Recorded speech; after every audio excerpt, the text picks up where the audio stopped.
方，痛快嚎啕了一场。我也不知道怎么就把生活过成了这样，不咸不淡的日子将就过了上半场。是谁养了一把傻子啊？我没哭，只是被迷了眼眶。别松手啊，我最好的傻瓜，你哪儿都不差，我没说谎话，你很好很好啊。最该被温柔对待的人是你自己啊。遥远的太阳在你身后头顶上啊。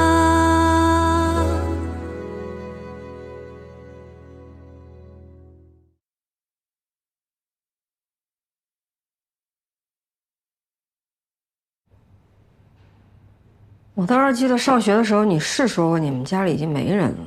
对啊，我爸跑了，我妈不在了。那兄弟姐妹呢？没有。那可奇了怪了，这老太太非说是你妈，说你现在出名了，有钱了也不认她，找你好几回你也不见。神经病吧？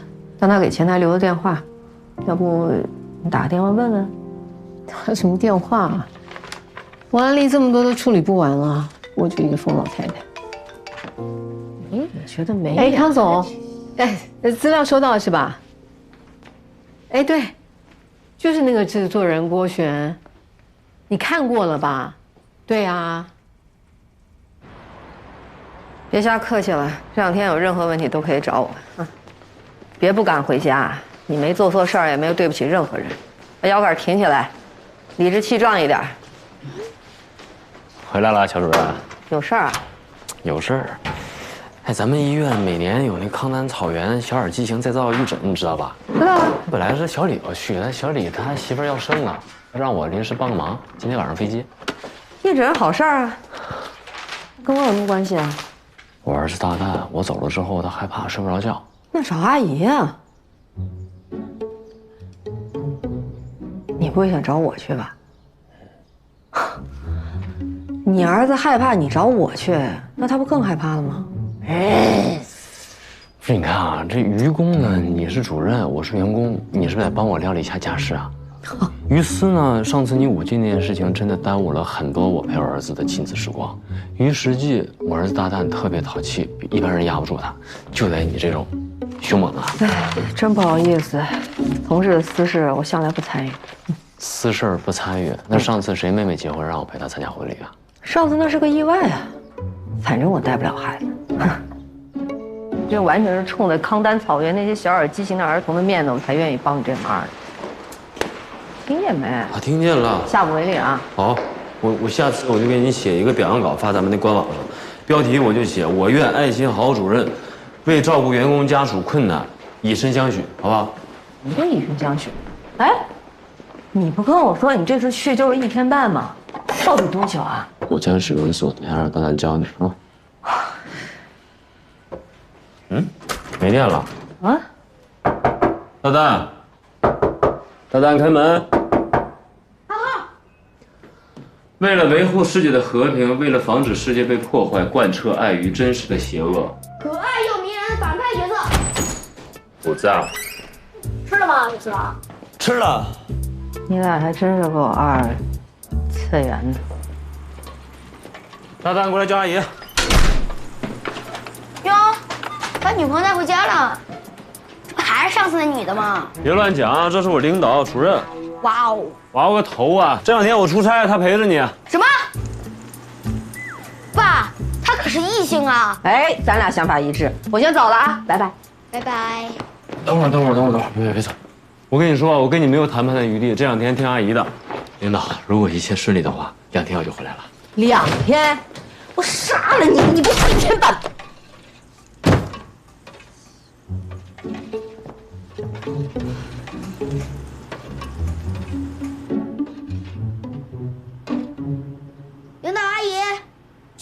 拿2包蝴蝶面出来呗。2包啊！知道了。冰箱这么整齐啊？没有蝴蝶面啊。那点小孩干不了。过来，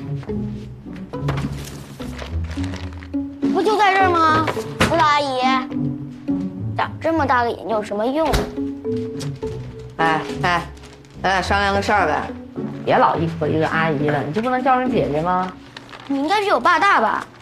小小年纪就别搞年龄焦虑那一套了啊！你爸还喊我宝贝呢，你准备叫我什么？咦，宝贝阿姨。行，算你狠。认识一下吧，我叫乔阳，你叫什么？陆大姨。大一，大小的大，1、2、3、4的一。哇，你爸该不会在大学1年级就有了你吧？至大无外，谓之大一。大旦就是0，天地未分，混沌之元气，出自《礼记》。你是领导，这点儿应该都懂，对吧，乔阳？懂了，大零蛋呗。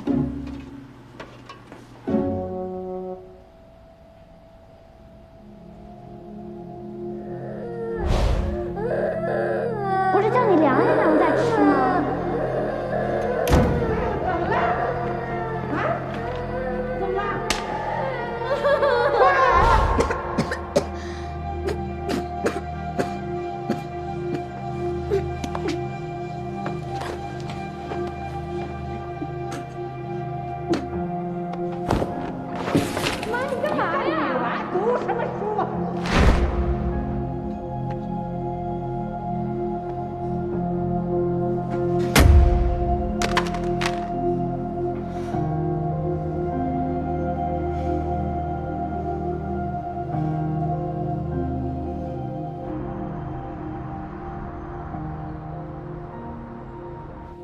知道，你放心吧。啊，哎，静雯回来了，给你打电话你没接啊？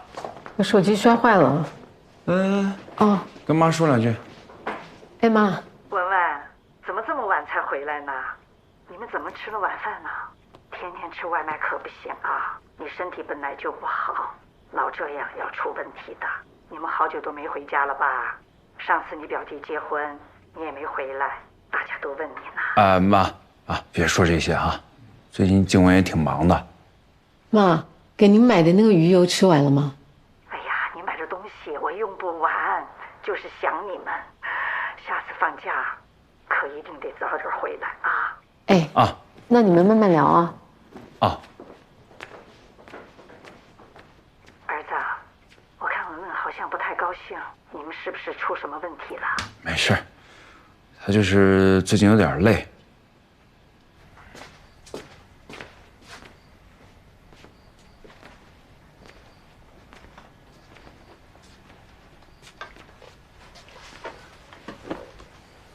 这么快睡了？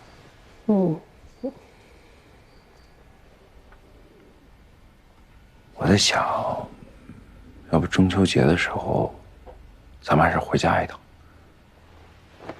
你上次去我家还是1年前了吧？有那么久吗？我怎么没感觉？怎么了？我妈刚才也没说什么吧？她知道你不爱听，她现在都不敢跟你说孩子的事儿。怎么了？没怎么。你刚刚不是都说了吗？我累了。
爸都说自己没有。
有离组织瓣修复瓣侧颜面萎缩。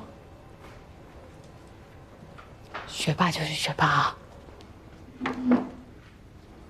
做个手术都还要先预习，要不要我帮你画重点啊？不用，我喜欢任何事掌握在自己手里。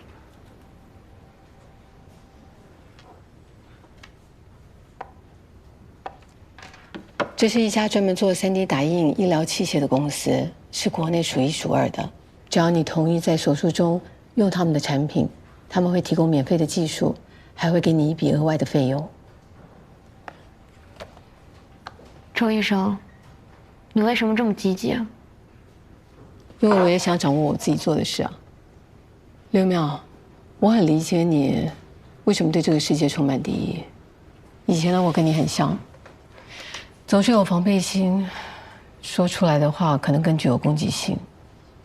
那是因为我们都不相信人，我们宁愿去伤害别人，也不愿意做被伤害的那一个。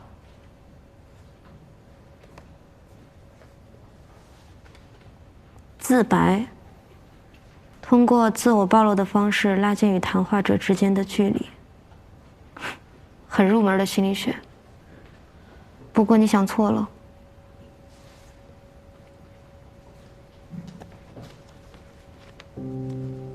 我跟你不一样，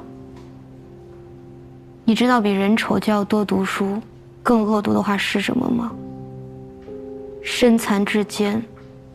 不过这句话说得很准确，自从我的脸变成这样之后，我比以前变得坚强多了。明白了，你不是不相信人，是你不想被别人同情。你宁愿让人家讨厌你、怕你，所以你才会威胁我，对我提出苛刻的条件，那是因为不想欠我。这个世界上最沉重的就是人情，一旦接受别人的人情，就得按照他们希望的样子去活着。你不想欠我，那你就帮我忙，让我欠你。这个比赛对我很重要，我要你帮我赢。观众朋友们，大家好，欢迎收看由新伊利格普朗克赞助的第7届新伊利格杯整形修复手术青年医生大赛特别节目，我是主持人郭璇。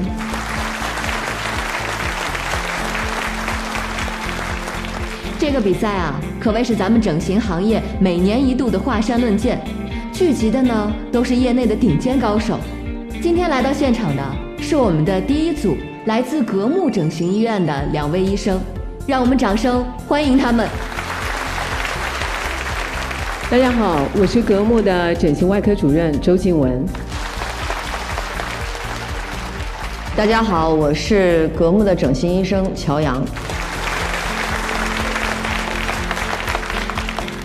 咱们这期的主题啊是美的移植，到底如何把美移植过来呢？有趣的是啊，我们第一组的案例是朵2生花，一位是派对少女突遭不幸，人生急转；一位是天才少女，考上名校，弥补遗憾。其实，在大赛之前啊，我们就收到了很多网友的留言提问。请问郝鑫，如果当时没有去夜店的话，是不是一定程度上能够降低被伤害的风险呢？也许此刻的他还可以继续上着学，有完全不一样的人生。这个问题也值得我们每一个年轻女孩去反思。我想问问郝鑫，你有没有后悔过自己穿着暴露，后悔那天晚上去泡吧呢？哎，过来，看那边。我不后悔，我为什么要后悔啊？你这样问问题是不是有点不合适啊？来，我来。不好意思啊，我是郝鑫的主治医生乔阳。刚才女主持人问的问题啊，是我们很熟悉的一种网络论调啊。当一个女孩遭受了性骚扰啊，甚至是性侵的时候，那一定是因为她长得太漂亮，或者是穿得太少啊。那在我看来呢，这是一种混蛋逻辑。尤其当这些话呢从一位女性的嘴里吐出来的时候呢，是极其的让人失望的。没有人质疑加害者，而我们的受害者呢，至今还要坐在这个地方遭受他人的质疑，被社会的舆论反复鞭打，这是非常不公平的。那换作是我呢，我现在恨不能一把火烧了这个演播厅。但即便我共情力再强，我也无法想象他在遭受灾难的那一刻的时候的绝望。我甚至也无法想象，如果当时是我该怎么办。我每天都在跟各色人等打交道，其实在我看来呢，他们中的大多数呢都长得很正常，没有问题，但通常呢他们都会对自己非常的不满意，甚至深深的厌恶。所以我常说，其实整形医生呢长得不是脸，而是心。正所谓相由心生，境由心转。甚至在我眼里，这个世界上是没有病人的，只有人。每一个人都是独一无二的，不可复制的。做节目我不懂，当然作为整形医生呢，我今天想给郝鑫一个专业指导意见。你始终要记得，你是珍贵的，就算全世界的人都不相信你了，还有一个人是值得信任的，就是你自己。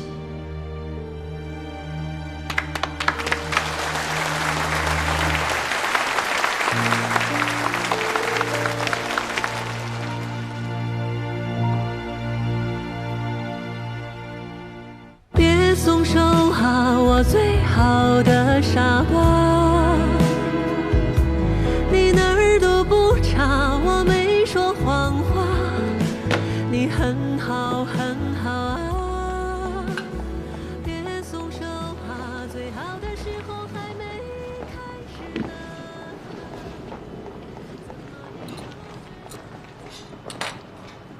你的医生掉进节目组陷阱了，制造公共话题冲突就是他们想要的，但也不一定。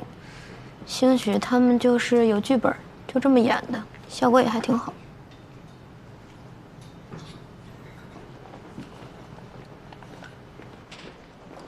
你很像我发小，我跟他从小学玩到高中，不过后来我退学了，我俩就没联系了。他跟你一样，什么都懂。我也没什么都懂，你像这些我都不懂。你不会化妆？化妆多简单呀！来，我教你啊，我教你认这些东西。这是遮瑕，就是我们脸上这些瑕疵，它都能遮得住。然后完了，这个是腮红，你可以打在你想打的任何一个位置。你想眼睛红，你就涂在眼睛上。它这可以调，它这比较自由一点，专业一些。一般都是专业化妆师用的这种比较大的盘，然后我们平时就用这种小盘就差不多。这日常颜色都能用得上。都是腮红。情感漫改可算赶回来了。哎，我谢天谢地谢谢。我这几个晚上过得真是水深火热。辛苦了。这家里有女主人就是不一样，人家真的好久都没这么干净。你家之前没有女的来过吗？阿姨。你前妻呢？大丹他妈？没有，只有在他给大丹寄礼物的时候，我俩会简单聊两句。大丹天天晚上跟他妈视频，你这两天没发现吗？昨天晚上还通视频来着，他把门关上不让我看。我发现大丹好像比一般孩子更敏感。他妈从小不在身边，没什么安全感。是。咱俩都是婚姻的叛逃者呀，他也是人生的幸存者。但我一直很不明白，你这么爱玩的人，当初怎么就结婚了呢？爱玩跟结婚有冲突吗？为什么总把结婚这件事情想得这么恐怖呢？我觉得两个人在一起最重要的是享受这段旅程，而不是为了那些什么未知的结果去妥协。真的没必要用未来那些烦恼来惩罚今天的自己。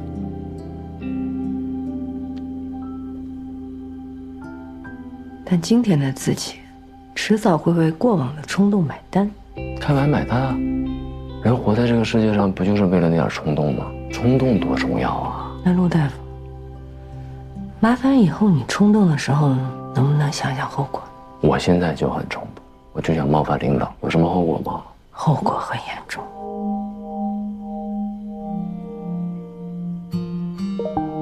爸爸，让我睡觉。你自己睡嘛，去。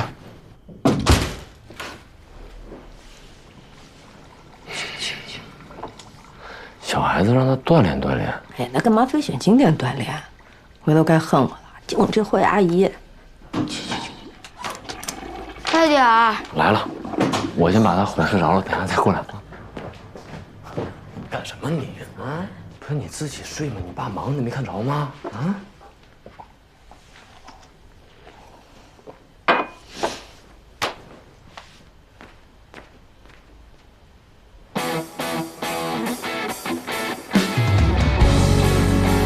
来，停！哎呦我的天！周主任出来太晚了，都回去再来一遍吧。哎，小伙子，我这真是给你们面子，才配合你们在这没完没了的来回走路。这走路有什么好拍的呀？我手术总不能再来一遍吧？这样吧，他们谁走得好，你让他们走，我得干活去。梅小西，你走路上瘾是吧？啊。乔主任都不拍了，别拍了吧。要不我给你演个乔主任？你闪一边去。真绝！你说参赛医生那么多，非把咱们两个主任安排到一个组？那肯定的呀，人节目组要的就是这效果，同事操戈，知道不？同事操戈。哎，你们说这场竞赛谁能笑到最后啊？一顿早午餐，我全压周主任。我再加2杯奶茶，我 P 个乔医生。哎，董主任。哎，你怎么来我们科啊？哎，我就是来看看啊。主任来看热闹的吧？哎，他们怎么没拍你啊？我哪有那个时间啊！真是，你们看看我这治疗排得满满的，哎，没有这个时间。哎，那董主任，那你觉得这次比赛咱谁会赢？哦，那你们觉得哪一个会赢啊？我赌周主任。我压乔医生。我也压乔医生。哎呦，哎，全糖的，女孩子嘛，不要喝这么甜的啊。你输定了。哎，主任，您又拿我奶茶，明天记得给我做个项目啊。哎，没问题，哎，随时来找我啊。主任，记得给我做。哎，但是我不一定在啊。哈哈。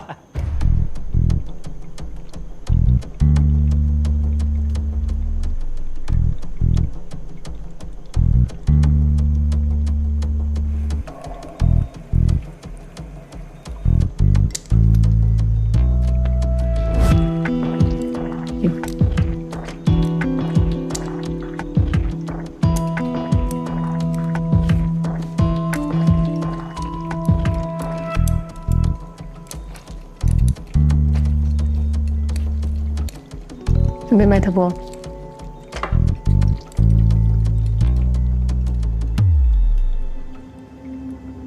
我他妈怎么糟烂的这么严重啊 ？CT 还是没有完全排出来，怎么办这样？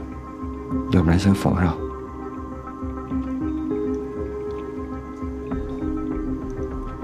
能看懂吗？啊？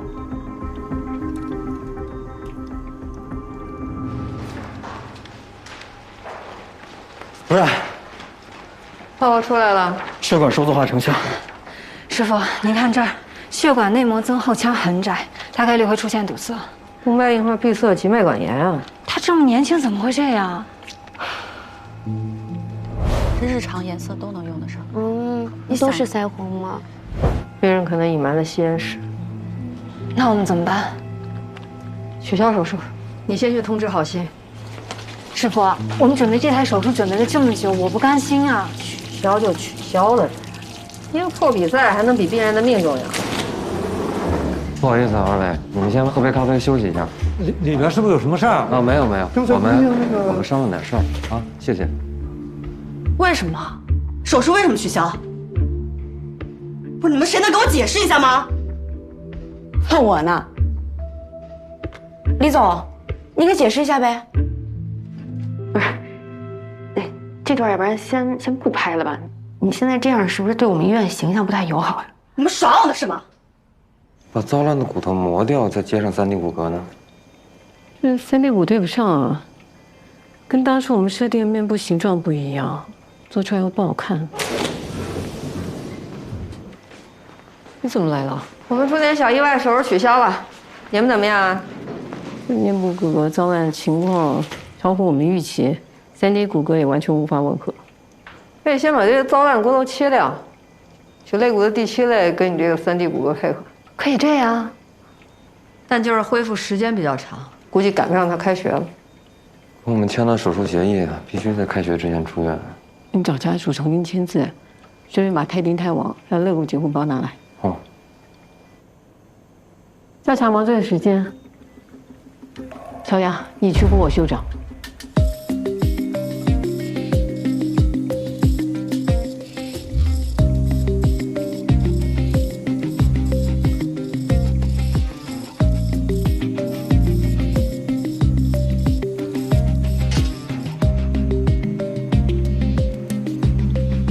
里面那切口得小一点，位置不够，够，我来，我最小的扶手去。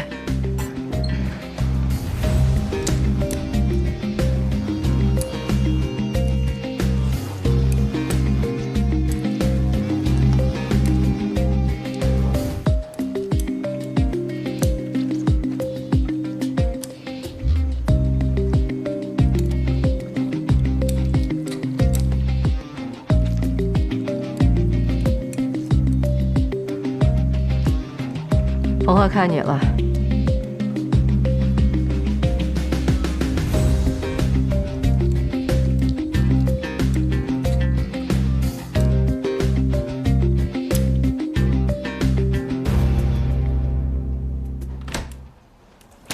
为什么取消手术？你为什么骗我们？我骗你什么了？当时我们填资料的时候，是不是一而再再而三的跟你确认过，你不抽烟不喝酒，对吧？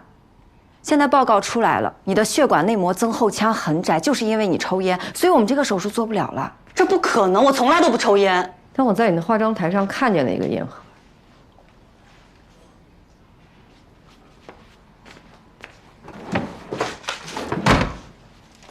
是你说那烟盒？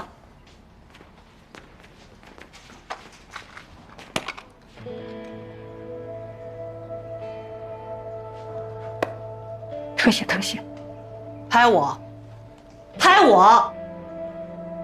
我从小就有偏头痛的毛病，紧张的时候经常犯，所以我随身携带 SP0。对不起啊，乔主任，让你误会了。你们先出去一下，我跟郝信聊聊。乔医生，这是我们工作。出去，这是我的病房。我们出去休息一下，搬点东西好不好？来，出去，先不要拍了，咱们先歇一会儿。拍这别拍了，就拍的都是我特写。快看，来，先不要拍了。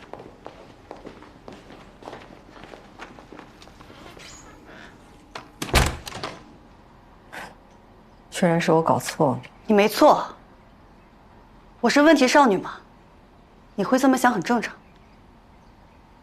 做医生的，大多数都有过度自信的臭毛病，我也不例外。也可能是职业习惯吧。通常我不愿意放过任何细节，所以我容易相信自己的判断。也只有这样，我才能对我的患者负责。这本来是个优点，但也是个问题，所以我过度主观。就像今天这件事情一样，是我判断失误，我向你郑重道歉，对不起。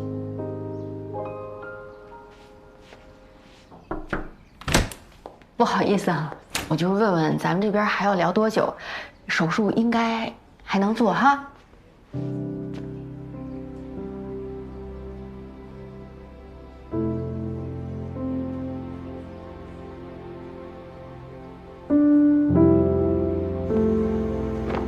病人长期服用阿司匹林，术前已经推了血凝酶，现在关键是要控制术中的出血。血压怎么样？目前血压正常。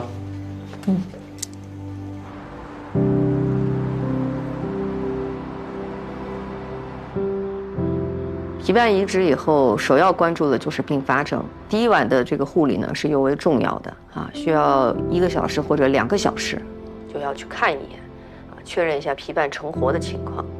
那如果说有看到发白、发黑，甚至是红肿的这种情况呢，我们就得特别警惕了。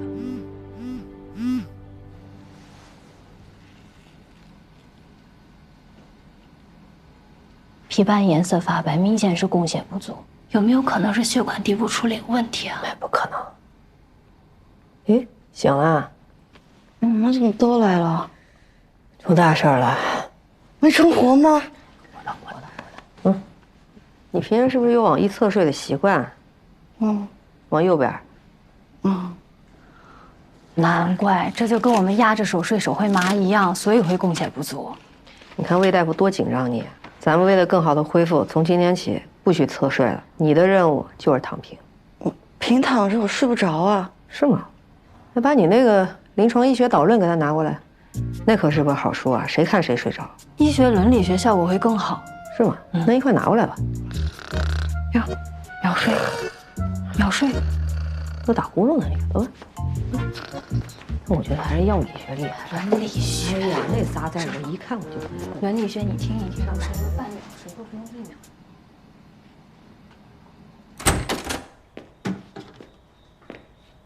哎，秒。我下午还去找你呢。回来怎么也不说一声？在忙呢。看一看我给你带的新的，这都已经换上了。我请朋友从德国替妈买了鱼油，我算了一下时间，他差不多要吃完了。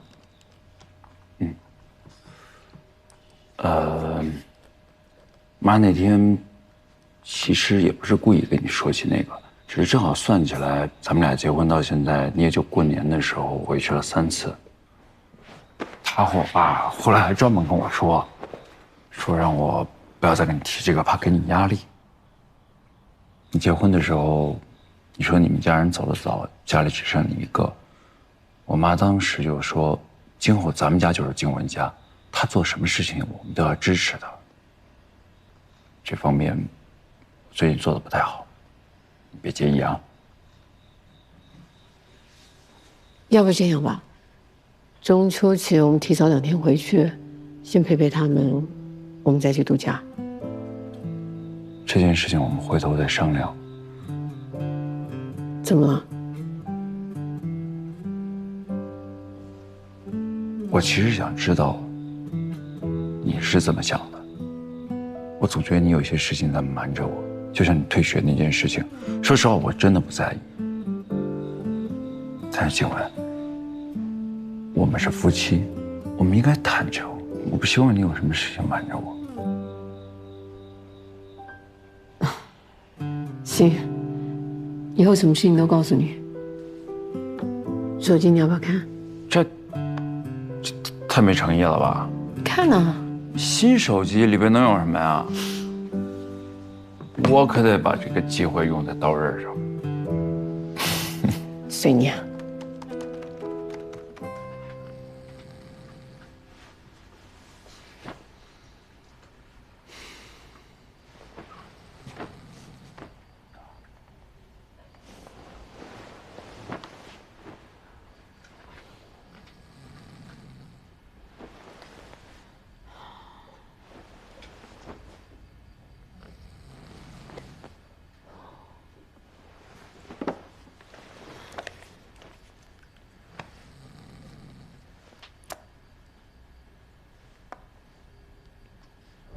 这老太太非说是你妈，但她给前台留的电话，要不你打个电话问问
？2、3。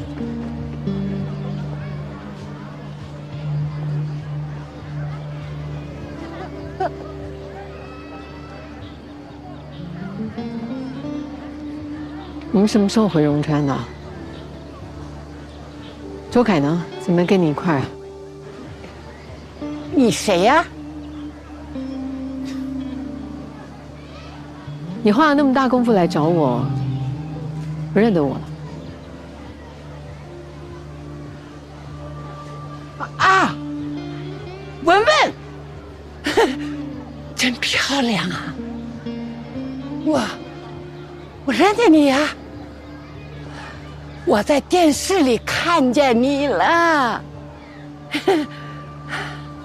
周凯找你来要多少钱啊？哎，对你把家里钱全拿走，这一走10几年，对吧？啊？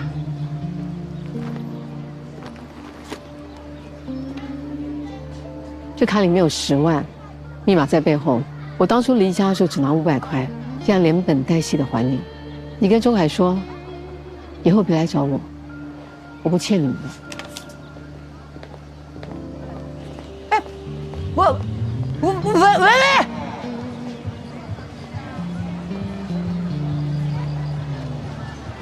妈，让你别来，没意思吧？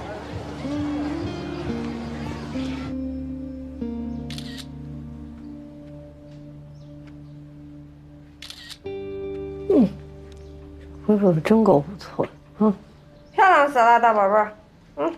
乔医生，我漂亮不？老漂亮。像你这种带脸基尼能带出你这种气质感觉的人，凤毛麟角。妈呀，真是啊，有了名儿的乔医生的嘴骗人的鬼，净瞎说。你咋回事啊？你怎么不开心啊？这脸部神经恢复了呀，能笑啊？能笑得出来吗？芭蕾舞学校那边给消息了，被辞了。这什么道理？那现在社会不就这样吗？人们的同情心只会放在跟自己没有关系的事上，一旦涉及到自己，立马就是另外一副嘴脸。没事，我能理解。学校里都是小朋友，我在那儿家长不放心很正常。等出院了，我再找个工作不就行了？说的轻巧，工作那么好找呢？这节目现在这么火，都知道你了，你说哪个找你的不得掂量掂量？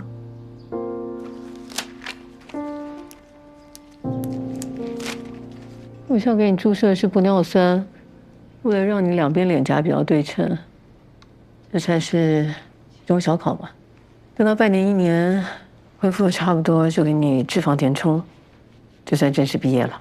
直到毕业都免费吗？就当送你的奖学金啊！可是我参加不了开学典礼了。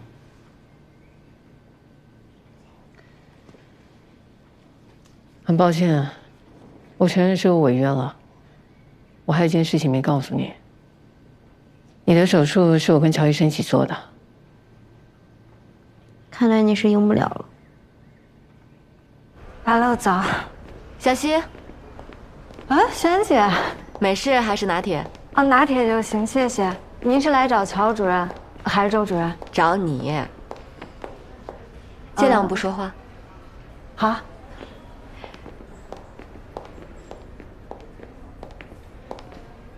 没事儿，李总没来呢。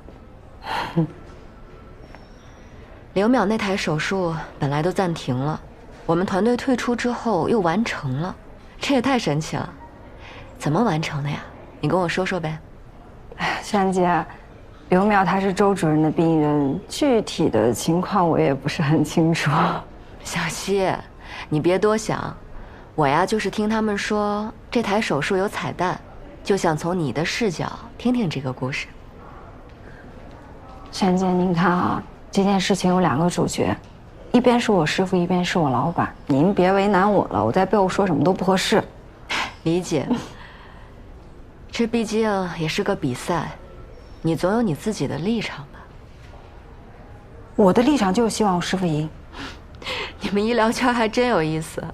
哎，后续我们准备对这种节目做个系列，想找些年轻医生，你有兴趣吗？有啊。那加个微信吧。行。好的。你们周医生这台手术呀，太神奇了，我错过了真是很可惜。小溪，你就跟我说说呗。我师傅的这个境界，一般人确实很难理解。那这么说，这台手术乔医生也参与了？你看他平时挺厉害的，其实就是一个刀子嘴豆腐心，没啥心眼，大大咧咧。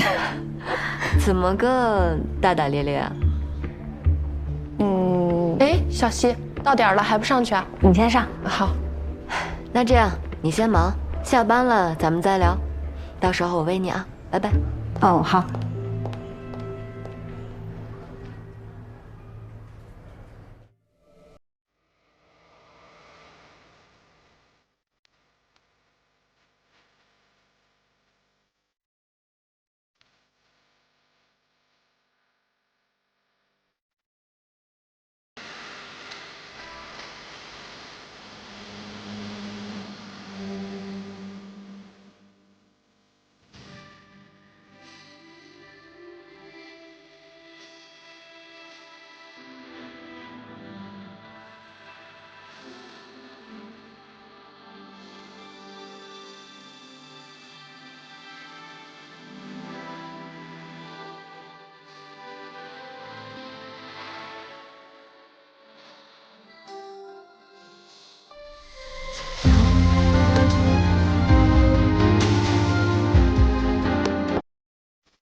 也曾懂得站在没有月光夜，望着你茫然的视野，温暖你的也曾将我耗尽了。